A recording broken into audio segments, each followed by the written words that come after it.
right, so I'll read you the whole slide. You may be able to see some of it here, okay? So what is hospice? I get this question not infrequently. Hospice is an insurance benefit. Benefits are things that exist for you to use. If you don't take advantage of them, they're still there, but you don't get the additional services those things provide. You guys know open enrollment, you've done that, but possibly you want to make sure that you are getting all the benefits that you have available to you. So remember, this is an insurance benefit that you have access to, okay? And it provides you with home-based care. What is home? Home is wherever you live. Home is sometimes at your home. It might be at a facility. It could be assisted living. It could be independent living, memory care. There's some people who live in nursing homes. There's some people who live in personal care homes. It's wherever you call home. And the care is provided at your home. So, what is hospice? It is aggressive symptom management. It is, sometimes we think that hospice is when you can't do anything else, right? There's no other interventions we have available. You know what? There is an intervention called aggressive symptom management.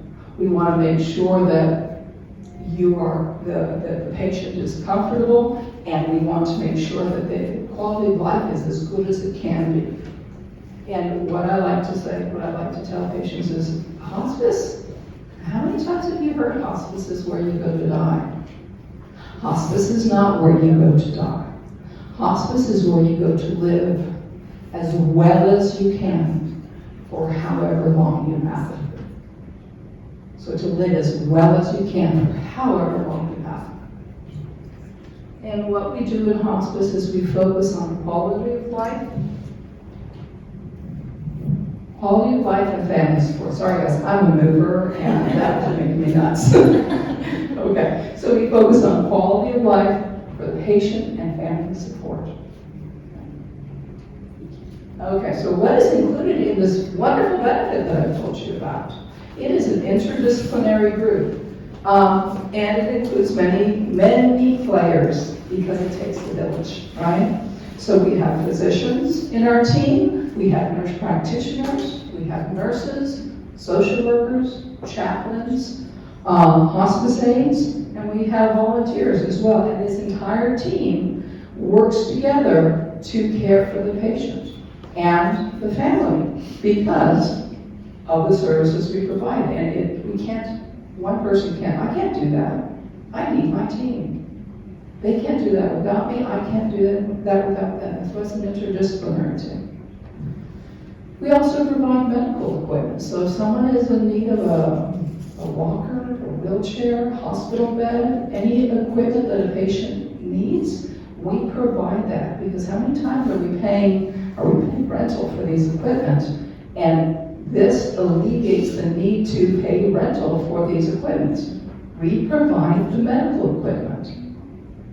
We also, medications that are related to the patient's condition are covered. Sometimes you're on medications that aren't related. Say, for example, I'm just going to give an example. Someone might be on hospice because they have advanced cancer. They also have high blood pressure. We don't tell them to stop the blood pressure medication, okay? That is something that's not related, but you continue to take that as long as it makes sense for you to do so, right? That's paid for by Medicare, those medications, but the medications to treat your terminal condition is paid under the hospice benefit. Does that make sense? Yes.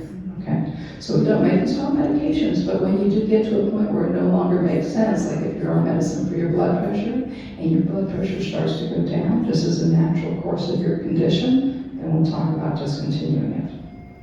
But not just because you're on hospice, we stop everything. That's a myth, okay? All right. And what you don't see there probably, because it's on the wood, is bereavement services. So you know one of the things that we worry a lot about? How's my daughter going to be when I die? How's my husband going to be when I die? Are they going to be okay? Patients can rest assured that we continue to follow their families for bereavement services after they pass away for up to 13 months. And if we feel that they're going to need additional services, we make sure that they have access to that. We make sure that they get the appropriate referrals, and I believe we have a support group here at the facility as well. So that's part of our bereavement services. So bereavement, hospice provides bereavement services and offers grief and loss support for the family after the patient dies. People don't often associate that with hospice, but definitely that is something that is a cornerstone of what we do. We provide grief education resources, letters, cards, phone, telehealth support, and/or visits if needed or requested by the family, bereavement support groups, annual memorial activities. And we also provide memory bears. Have you guys ever heard of memory bears? No. I wish I had known about this before I lost my person, but we offer this service. We have volunteer seamstresses, okay? And they will take they take the clothing of the person who has passed, some of the special clothing for them, and they will make a teddy bear out of it. And they give that back to the families. So it's something that we bring up because it's something unique that we do. And it is so important for those families. I've heard so much positive feedback from them. When you ask somebody what's most important to them if they're facing a terminal illness, that is a question that people are afraid to ask. But in my field, because I do hospice and palliative medicine, I ask the tough questions. So what is it the patients will say is important to them? Symptom control. The second one, you're not going to get this answer unless you specifically ask. Avoidance of inappropriate prolongation of the dying process. So sometimes I ask a patient or someone who's facing this, what does a good death look like? Do you know how hard it is to ask that question? What does a good death look like? And oftentimes they'll tell me, I don't want to be prolonging my death. I want to prolong my life as long as the quality is good. But if I've lost my quality, I don't want to inappropriately extend the dying process. So at that point, is it truly life? And it's all the questions, what is important, what is that person? What are their values and goals? So my job is to extract their values and goals, not to impose mine. Okay? Sense of control. Sense of control is also very important. And relief of family burden, because we're worried about our families. Also, sometimes they want to strengthen relationship with the people that they love and care about. And that's another reason why we use this interdisciplinary group. And the nurse will come in and talk to you about symptoms and make sure that your skin is okay and everything. And the aide will come out and help you, bathe if you need some assistance, make sure that you're safe. But we also have social workers and chaplains who can really delve into those tough questions that might be burdening you. So strengthening relationships. So what are some end-of-life symptoms? These are the physical things. We may be facing things like shortness of breath. That's what dyspnea means. Congestion, difficulty swallowing, poor appetite, restlessness, confusion. Sometimes we have what's called delirium, which is different from dementia. Delirium is potentially reversible. It oftentimes has a cause, and we can address things like delirium. Sleep disturbance. How often do we have sleep disturbance? Right? Nausea, vomiting, and trouble with your bowels. So those are some of the end-of-life physical symptoms we may be addressing in hospice. So we also have psychosocial and spiritual symptoms that can be addressed with hospice. Psychosocial, like depression, anxiety, difficulty coping, difficulty with communication, changing your role. So you may have been wife for 40 years, 60 years, and your role changes to patient. You may have been wife for 30, 60 years, and your role changes to caregiver. That is oftentimes very difficult to transition and to adapt to. Caregiver distress. We know that it can be very, very exhausting, number one. But number two, emotionally difficult. And we assist with that. Spiritual things like despair, hopelessness, isolation. So you can't get out like you used to. Loss of power, that loss of the sense of control. Lack of life meaning, loneliness, need for reconciliation. Like the other family members that you haven't talked to for a while and you want to take care of some unfinished business. So we are able to assist with that as well. So, historical perspective. Before any of us were born in the 1900s, well, in like early 1900s, 4% of the American population was over the age of 65. Okay. In 1900, the life expectancy was 49 years. And most people died at home. That was normal and natural, right? Things have changed.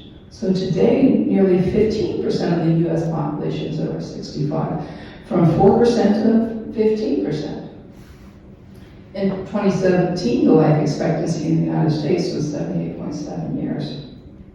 That was before COVID. Things have changed a little, right? Approximately 37% of Americans die in the hospital, 19% in nursing homes as of 2017. Big change. So 1967, Dame Cicely Saunders, she's the mother of hospice. Okay?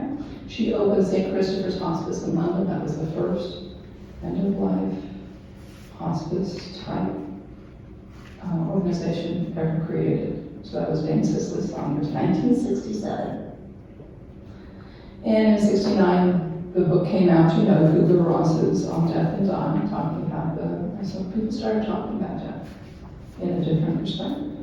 1974 was the first time there was a hospice open in the United States. That was in Connecticut, New Haven Hospice. And in 1976, 2 years later, Hospice Care Incorporated, which is now Vitas Hospice, was established. So Vitas has been around since 1976.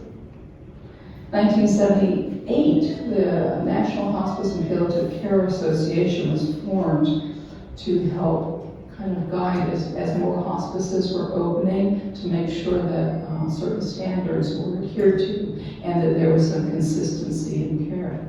The mission is to lead and mobilize social change for improved care at the end of life. We're going to talk about some myths, some truths and non-truths, and things that people often think. So people think that hospice is a place, and that is not true. As I mentioned, hospice is provided in wherever you call home. So hospice is provided in people's homes, not in, you don't go to hospice, hospice comes to you. Right? Because most people prefer to be at home, prefer to be surrounded by people they love, their pets, right? Their loved ones, where they don't have limitations and things like visitors and things like that, right? Another commonly held myth is that you don't need hospice until you are very close to the end. You may be looking at dates. That is also a myth. Actually, they've shown that the longer that you need to be on hospice in order to truly benefit from all the services that are available. And patients and family, would definitely benefit from being on service longer than a few hours, a couple days, to truly benefit. So here you go. This is the proportion of patients by days on hospice services. Just over a quarter of patients are on hospice for more than 6 months. Did anyone think that that was possible? Because there's this thought out there that patients are on hospice for a couple days. But here's a breakdown, and people do stay on hospice.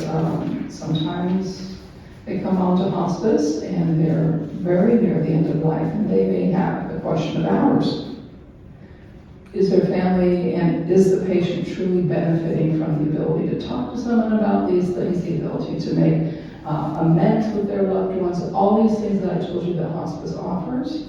They haven't been able to truly take advantage of all of those things. But patients who are on longer do truly get to take advantage of those. And that's not to say those patients don't deserve hospice, okay? They absolutely do, because we specialize in symptom management, and we want to make sure that their transition is as comfortable as it can be, okay? But we really appreciate the opportunity to care for these patients and families longer than a few hours, a few days. We do have some patients who have been in hospice a long time, and that's fantastic. So when can I access this insurance benefit? Is it something that maybe we think that there's someone who might benefit from these interventions, from these services, this benefit? So by definition, now this is Medicare guidelines, and Medicare established these guidelines. You don't have to have Medicare to be on hospice, but other insurance companies, Medicaid, even children are on hospice, or private insurance, they all take their lead from Medicare, okay? So that's why when I say this, it's Medicare. It helped establish these guidelines. But you have to have a prognosis of 6 months or less if your illness runs its expected course. Who said it? Who? I did not go to medical school to get my GOD diploma, right? Our best medical judgment, right? Okay. So the goals of the patient and the family are to focus on comfort, care, and quality of life. If that is the goal, if that is what you want to focus on, and you have a prognosis of 6 months or less, this is available for you. One thing that I put up here that I find so many patients say, I don't want to go back to the hospital. I leave the hospital, I'm sicker than when I went in. I go to the hospital and they do things to me that they didn't ask me if they should do it. They stuck a tube down my nose, and they come in at 3 o'clock in the morning to draw my blood. They come in at 4 o'clock in the morning to check my vital signs. They come in at 5 o'clock in the morning because they're doing shift to shift, right? So because of all these things, sometimes we're more miserable when we go to the hospital. And if your goal is to avoid hospitalizations, and you have a prognosis of 6 months or less, well, even if you're not sure, you can request that we can evaluate the person, get medical records, and see if we can bring them on service. Okay? I have a question. Yes, ma'am. I had a neighbor here in San Antonio who was actually on hospice for more than 2 years. Yes.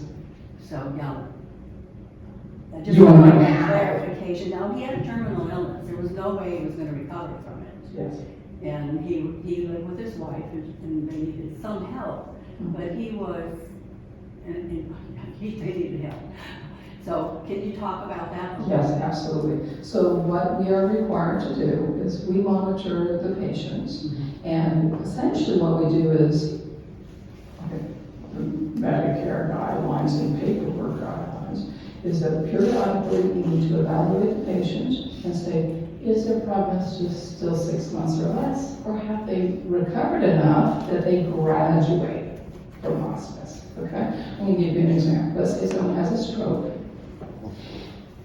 and right after the stroke, they're not doing much. And we look at the patient and we say, their prognosis looks like it's limited to 6 months or less. Has ever known someone with a stroke who gets better? Right? That does happen. Sometimes you have a patient who has had a stroke and then they start doing things on their own and they start improving. That would be a situation that we can say, the prognosis looks like it's longer, so we're going to graduate them from the hospice at this time. But in the case of your friend, what we had to do, what the hospice company needs to do, is review periodically and make sure that they continue to qualify for hospice. Okay? Thank you. Non-oncologic diagnoses and oncologic diagnoses. But at the end of the day, and I'm going to say this again, the only qualifying thing that we need to put someone on hospice is to say that their prognosis is 6 months or less. They do not have to have one of the illnesses listed. Okay? So, but here's some thoughts. If you're kind of thinking of people in your mind, you may have cardiac disease and keep going to the hospital because you have exacerbations, for example. You have lung disease, COPD, pulmonary fibrosis, things like that. Alzheimer's dementia, other neurologic conditions, like if you've had an acute stroke, sepsis, infections, kidney disease, advanced kidney disease, liver disease or liver failure, ALS, Lou Gehrig's disease, HIV, AIDS, and I added this here, any other health condition that is life-limiting. You may not technically qualify in any of these other things, but truly have a life-limiting condition. That does not make it so that you can't enroll in hospice. Right. And then the next, yes ma'am? I have two comments, and I'm not sure where they plugged in there, but they came to my mind while you were speaking. One is, I wish the medical community were more forthright when releasing someone from the hospital about saying it's time. She needs to go on hospice care. I think they're reluctant to do that still, and that is why some of us don't put someone on hospice care until the last 3 days, because no one told you on discharge, release to hospice care, or talk to the family member that's there. No one tells you that. I'm really disappointed in our medical community that are squeamish to talk about dying. Yes. That's one comment. The second one is, you're talking about if you have a life expectancy of 6 months or less, and I understand that. We've had people on for several years, and it's just a constant evaluation, are they still showing decline? But if, I remember one comment that they told me was, old age is not a qualifier for hospice care. We're all gonna die someday, and old age is not a qualifier, and I assume that still is correct. Old age is not a qualifier, but the question is, if I'm looking at you, your prognosis is 6 months old, you may have, you're cognitively intact, I'm not thinking you have dementia, you may have a little bit of hypertension, but it's not life-limiting. Your liver's fine, your kidneys, you may have a little bit of kidney dysfunction, but it's not significant, not life. But you may be looking at the patient going, he can't do anything on his own, he is so weak, he is so, he needs help with everything. He's losing weight. He has a prognosis of 6 months or less. It is my job to figure out what to put him under. Okay? And it is my job to justify with Medicare why this patient, what is it that I'm seeing that establishes a prognosis of 6 months or less. Even old age is a qualifier. Well, it's not, by itself is not a qualifying diagnosis. My job is to find, but failure to thrive used to be a qualifying diagnosis, it is no more. Okay, but if, for example, if you have significant weight loss, or if you're unable to do activities of daily living and you're more and more dependent on others, my job is to find how I can give you benefit you deserve. Okay? All right, now I'm going to address the other one. I have talked to personal family members of my own who are not in the medical field and told them, don't be surprised if when the doctor comes in tomorrow they tell you that they bring up hospice. And I'm really that sick. As physicians, we are trained to cure disease. And sometimes we feel, because we're humans as well, that it's a personal failure if you're unable to accomplish that. And the other reality is sometimes we can be short-sighted and not look at the big picture. And I also get a little frustrated with physicians who have difficulty having those conversations, but I can understand it. Because I sat in a room with an advanced cardiologist who was telling a patient and his wife, we're going to have to stop anticoagulation, you keep bleeding. And I had to say, so what does that mean? If we stop anticoagulation with this condition, what does that mean for the patient? And he looks at me with big eyes, he's like, he's going to have a clot. What does that mean with this artificial equipment, you know? He's going to die. He didn't want to say that. But my job standing in that room was to ask the tough questions. So that, and then all of a sudden the family might come, oh, okay, we're going to stop this medicine to holy ... Right? So yes, I agree with you. And part of my job is to help educate our medical community and provide them resources so that they can have those tough conversations. And if they're not able to facilitate those tough conversations. Thank you. The next slide I think is a little silly because it tells you all the different types of cancer you can have. You don't need to know that. You know that, right? Breast cancer, stomach cancer, anywhere in the body. So with cancer diagnoses, you guys know we do interventions. Sometimes we don't want to. It's like, I've had a good life. I don't want to get chemotherapy. I don't want to get radiation therapy. Sometimes it's like, I'm going to do it. And it may or may not work, right? We haven't found a magic drug yet for everything, unfortunately. But if you're facing that, if you're like, I don't want to receive treatment, I don't want to go through the side effects of that, or I'm done, I'm tired, I can't tolerate this anymore, or there's nothing more that the oncologist can offer me, just remember, I mentioned I used to be an oncologist. I lost the battle to cancer, or my son, my daughter, my mom. I hate that. I hate that as an oncologist, because you know what? There is no human spirit that is not stronger than cancer. You may lose your physical life to cancer, but the impact you have on this world and on the people you care about is bigger than that. So no one loses the battle, right? We beat cancer because we refuse to fall.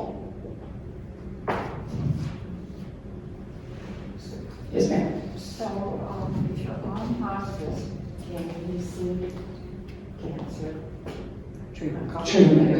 Okay. It is specific, it's like a case-by-case basis. Sometimes we're receiving palliative chemotherapy, which is defined as treatment without an expectation of cure, but it helps your symptoms.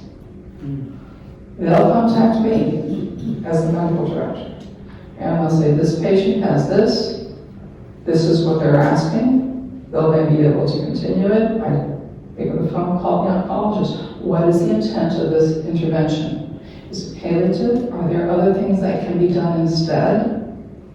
Like, I know you want to give chemotherapy, but it's to treat this, and this. Are there other interventions that can also provide that same symptom relief? It's not chemotherapy, because we know chemotherapy has more side effects, potentially, than some of the others. So it's dependent. Okay. We also, like say for example, if someone has bony metastases, there are cases where we talk about possibly providing radiation therapy to the lesions that are painful, not local radiation, with the intent of helping the symptoms. And sometimes we do provide that as well.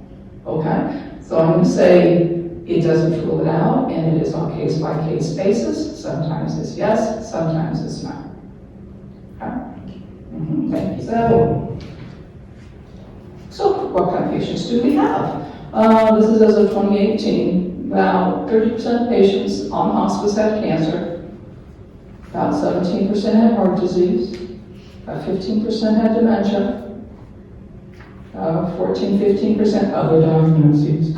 Respiratory conditions like COPD, pulmonary fibrosis, etc., about 11%. About 9.5% was stroke. And kidney disease, only 2%. Okay, so it's not all cancer. It's not all dementia. So it's plethora of diagnoses. You guys have heard of palliative care, and I wanted to address that a little bit. What is palliative care, and is it different from hospice? So when you look at the Oxford textbook of palliative medicine, which is what I had to study and read cover to cover when I was doing my fellowship, the study and management of patients with active, progressive, far advanced disease for whom the prognosis is limited and the focus of care is quality of life.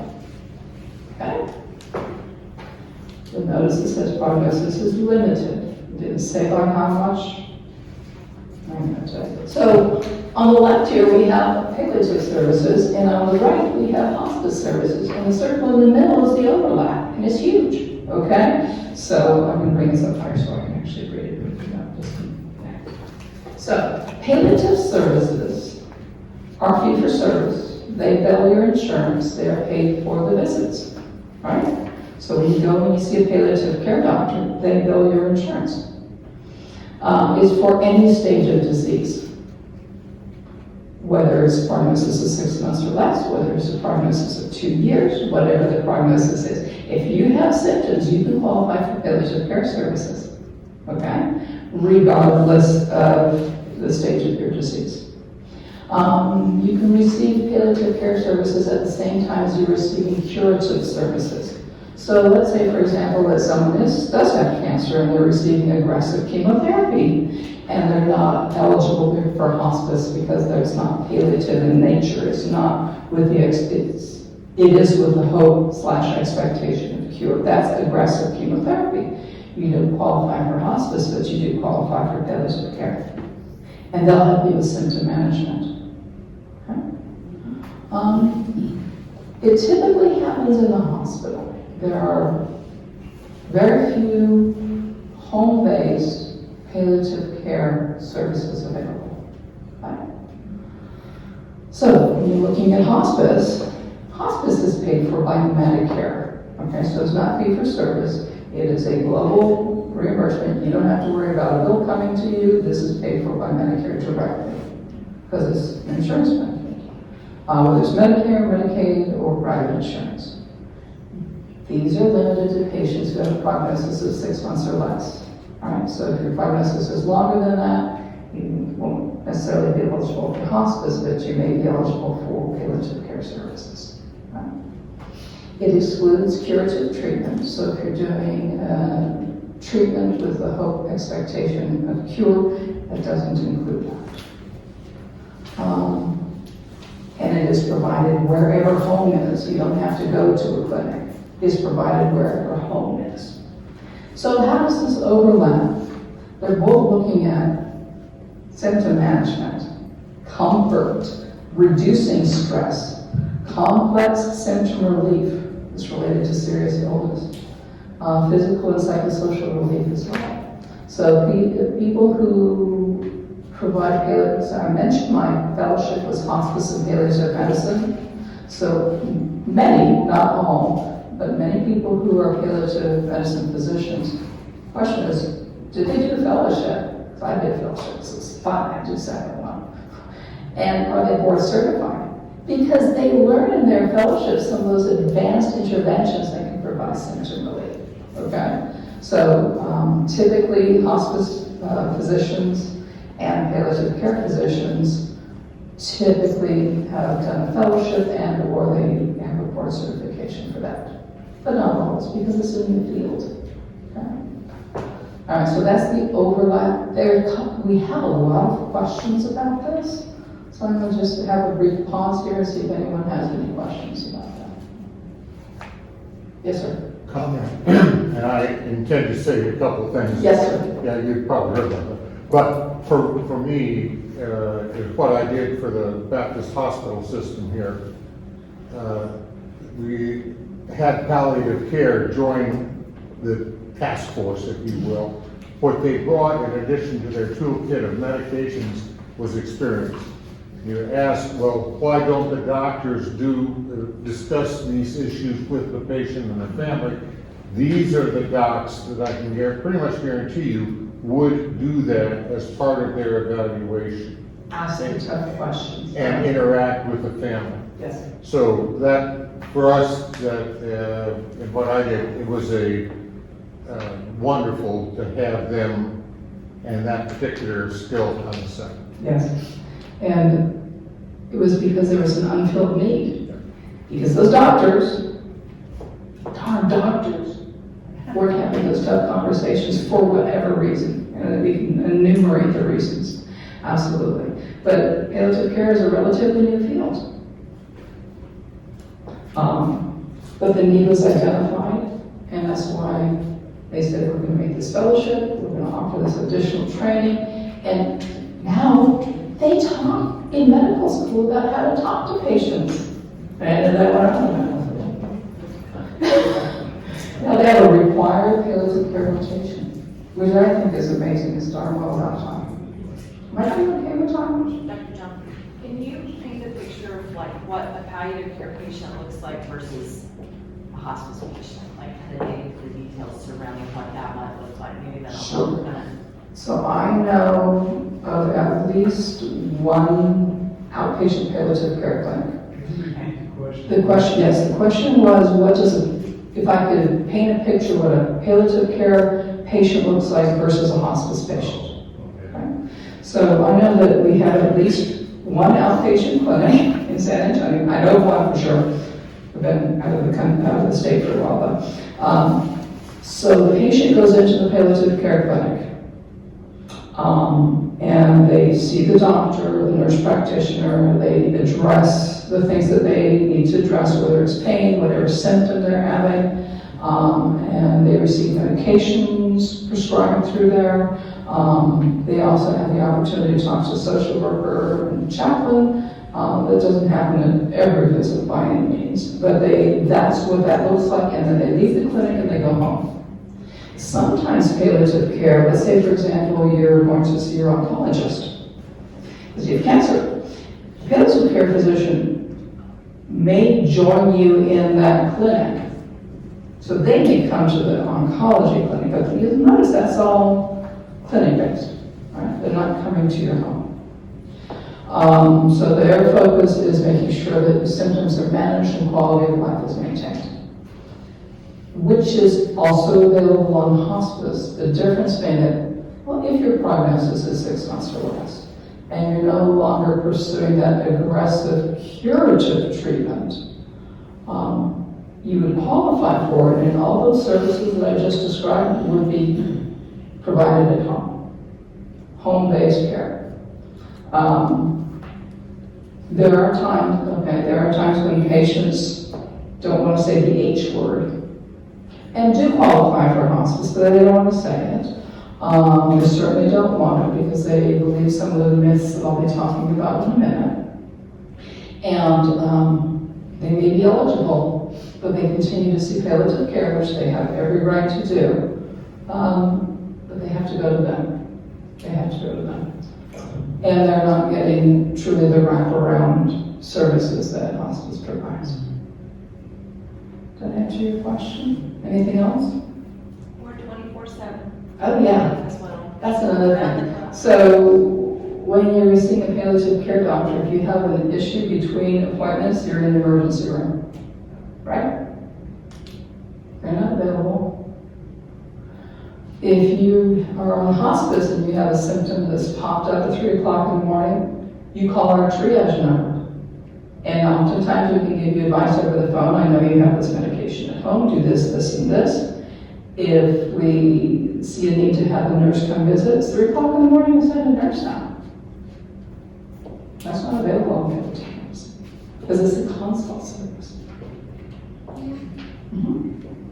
I know you're medical director for San Antonio. Mm-hmm. You all also are probably hospital affiliated here, what hospital?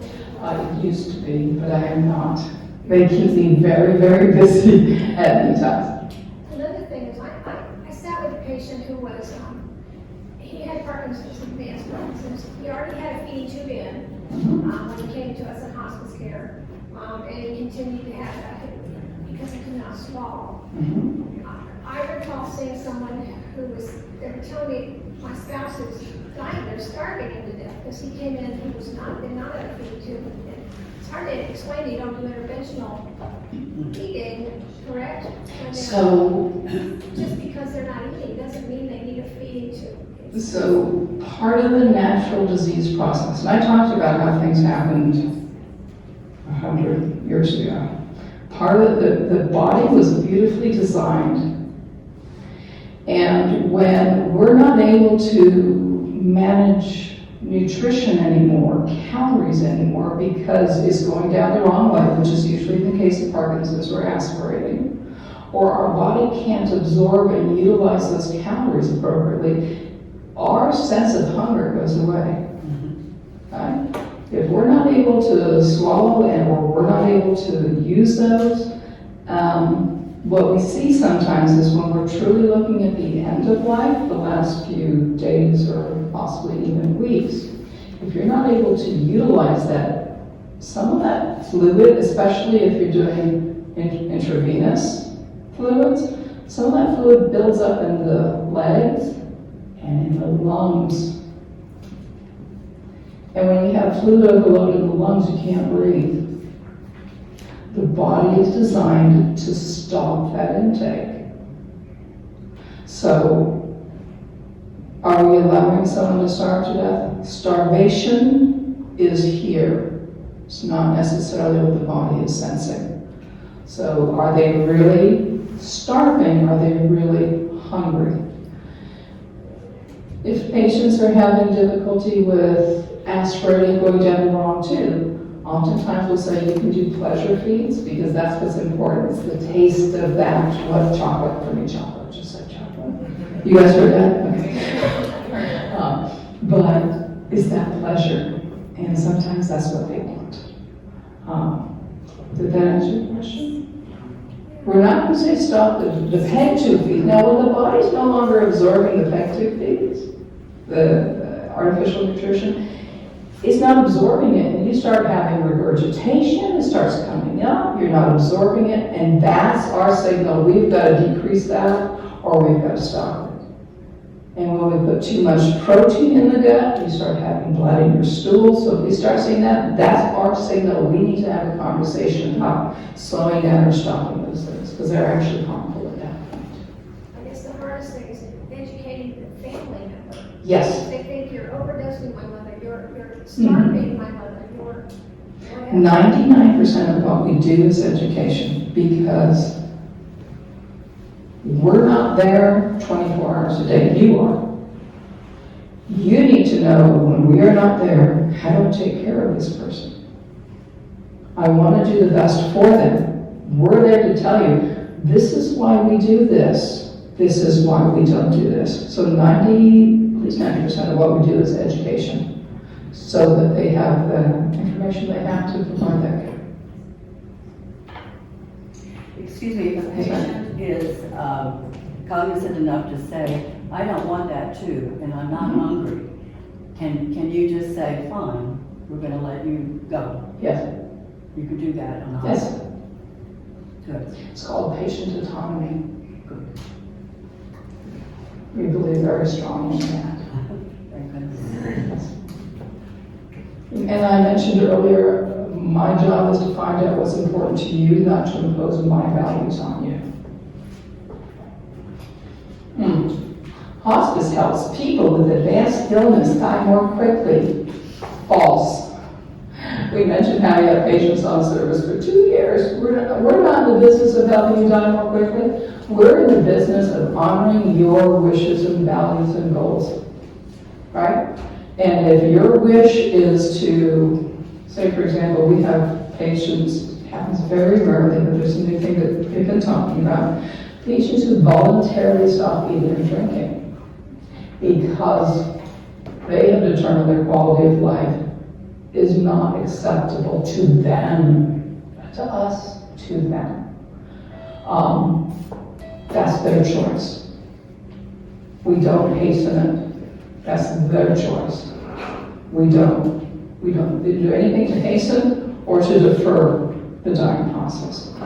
We walk with them and hold their hand and make sure that they are comfortable and that their symptoms are managed and that they have the support they need, but we don't do anything to hasten or delay that natural process. Next, myth. Hospice is the last resort when nothing else can be done. It is giving up. Nope. So I sometimes hear, well, I don't want to tell my mom she has this terminal illness or whatever because then she'll give up hope. Well, maybe it's time to hope for something different. Maybe it's time to change those goals. You may have been hoping all along that your health condition would improve. And now you're facing the fact that it's not. Now's the time to say, okay, well, what is important? I can't reach this goal. I can't get better from my health condition. So it's time to say, well, what is important? What is achievable? And maybe I've had patients say, I don't want to have pain. I don't want to die alone. I want to make sure that my husband's going to be okay without me. Whatever that is. So it is definitely not the last resort because we're giving up. Okay? It's to say, let us walk with you. Let us give you what we can do. Because there are things that we can do. And one of those things is to have that conversation and say what is important now and how can we help you achieve that. And sometimes it's going to Disneyland. Because we also do pediatric patients. And we talked about this next one earlier. Hospice discontinues all medications and treatments. One of the things that I do, that I hope you guys have other doctors who do as well, is we want to make sure that the medications you're taking are beneficial, right?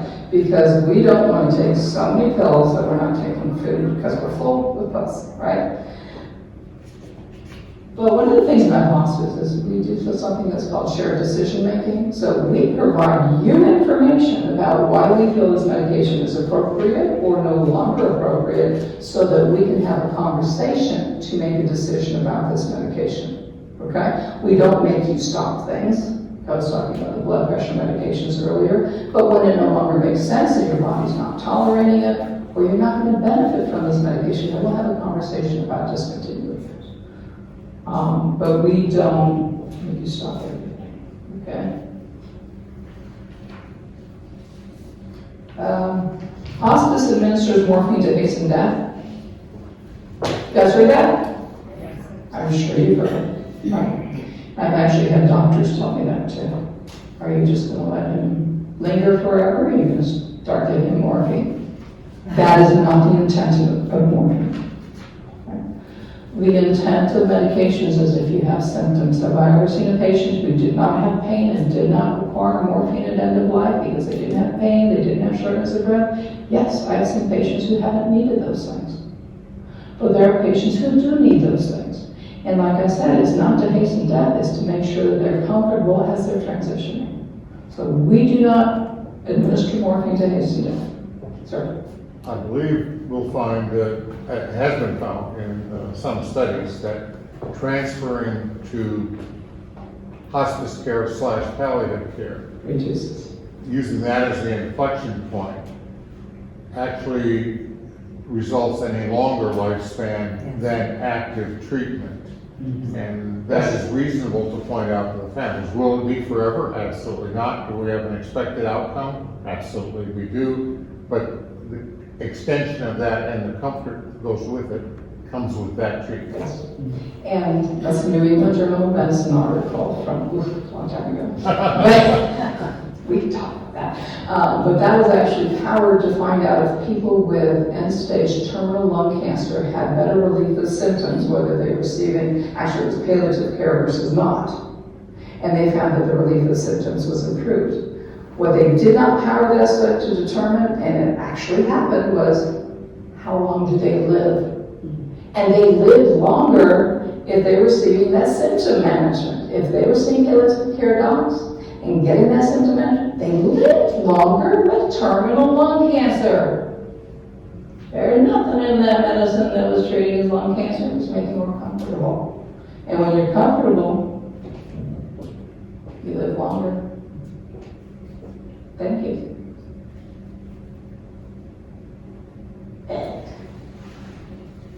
If a patient chooses hospice, they will lose their physician? No. So if you have a physician that you've known for a long time and who you would like to continue following on hospice, you can choose that. The doctor also has to accept that role. But if you want to keep your doc, you can say, I want my doctor to continue being my attending physician. You can continue seeing them, but they have to accept that role. So we will contact your primary care physician or whoever you determine you want to be the attending, we'll ask them if they accept that role.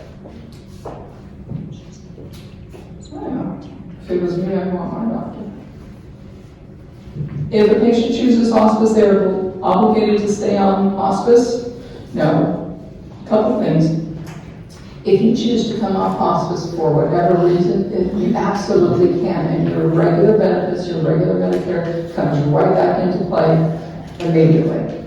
Now, if you're one of those people who actually improved on hospice, had a stroke and are getting better, and they no longer qualify for hospice, so they come off, it is not a once-in-a-lifetime benefit. They can come back on later when they are eligible for hospice. So it is absolutely a choice. Okay? And you have rights, you're not giving up your rights by being on hospice. A patient must have a DNR in order to receive hospice services. No, you do not have to be DNR in order to be on hospice. But we will continue to talk to you about what are your goals, what are you hoping this will achieve. Because if anyone's watched TV, and since TV existed, you guys know that they're a little bit unrealistic when they do things like that. What happens in real life is not what they portray on TV. And so we will have those conversations. What are you hoping to accomplish? You tell me you don't want to go back to the hospital, but if they do CPR and get you back, you will be in the hospital. So, we'll continue to have those conversations, but you do not have to be a DNR in order to live in one hospice.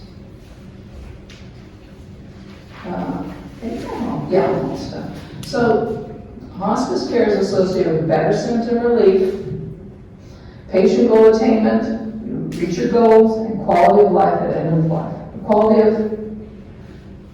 Quality of life as you approach end of life.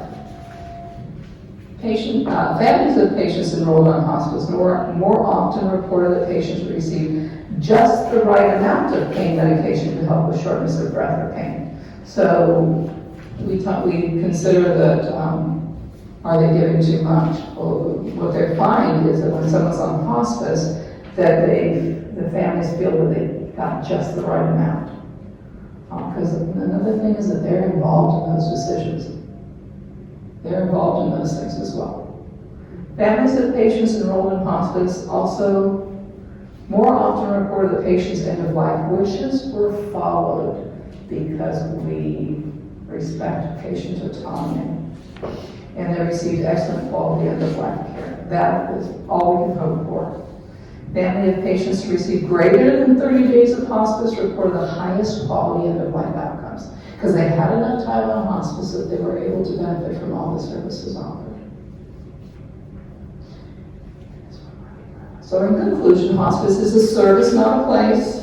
It's provided anywhere you call home, care that comforts and supports when an advanced illness no longer responds to cure-directed treatments, making the most of the time that remains, and it is covered by Medicare hospice benefit and most insurers. And I think I may have a picture here of Dame Cicely Saunders, the mother of hospice.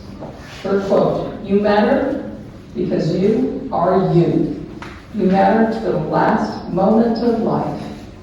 And we will do all we can, not only to help you die peacefully, but also to live until you die." Who am I? I'm Dr. Doug Jenkins. If you don't know me, I've been here for about a year, live in the High Rocks. Background, Flint, Michigan, when the water was good. University of Michigan.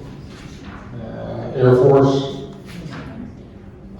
Clinical practice in internal medicine and lung disease. During that practice, I was I worked next to one of the Baptist hospitals, and I'm not sure how I got there, but I became the chairman of the ethics committee for 5 hospitals. The ethics committee in Texas is a legal requirement designed to assist the function of what was called the 10-day rule. Hospital gives the family 10 days to find a place for the patient, or the hospital has had the right to shut things down. That was practically never used because it led to family interviews with Channel 5. But the ethics committees were involved in the end of life, necessarily I was. So I have the experience in that particular arena. I finished off by doing veterans physicals, disability physicals at the end. It was a beautiful old parts niche, I'm telling you, and it worked out just great. My wife and I were married in 1964, and in 2021, she underwent a procedure designed to tighten up a heart valve so blood wouldn't go backwards. For reasons that I think I know, but nobody was really sure, she went into total kidney failure and liver failure. Our needle of decision was moved by the fact that she had entered clear-cut, not late stage, but clear-cut dementia. We made the decision, and she was moved to the Vitas inpatient facility, which we desired. It's on Medical Drive. I visited there every year to thank them on the anniversary of her death. She and our family received precisely the care that was needed and desired. I have my bereavement doll that was made from a Michigan Blue t-shirt. I call her Miss Blue, and she sits on one of my bedside stands. Through donation, I obtained others so that each of my daughters-in-law has one. Both of them just love my wife, and a great-grandson has one also. I've been there. I would like to provide you references. There could be a test, and you might want to write these down, okay? As to how the end of life can be described in many ways. And one of them is a song. The title of the song is So to Speak. So to Speak. It was going to be part of a musical that I think played briefly in England. It didn't do well. Sting was the composer of much of this music. It represents a priest who is sent to a shipyard to save the souls of the shipyard workers. Turns out he's diagnosed with stage 4 cancer.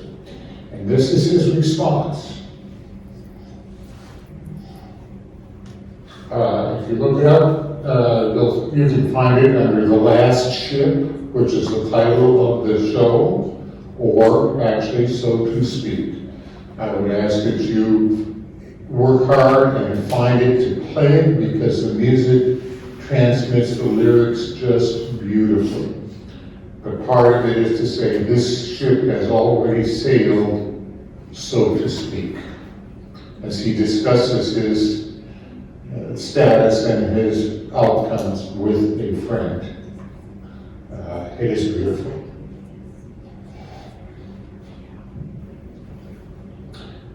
The other thing is to write down the name Stephan, S-T-E-P-H-A-N,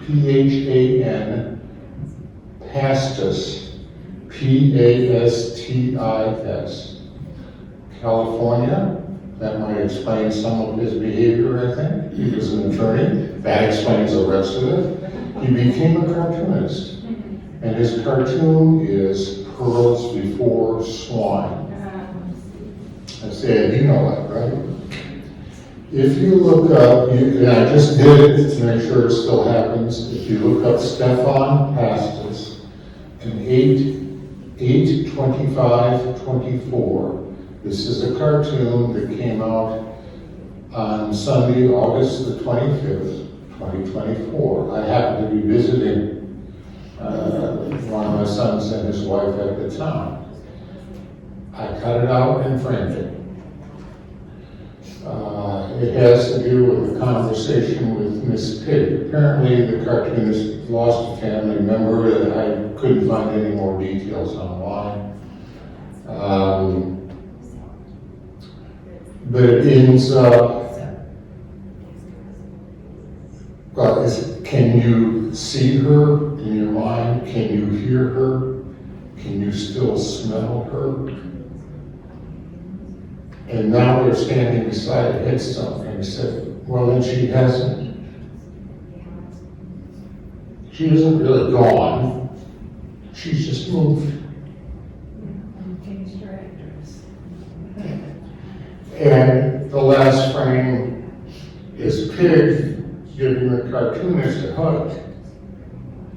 And Pig says, oh yes, there's love in every hug.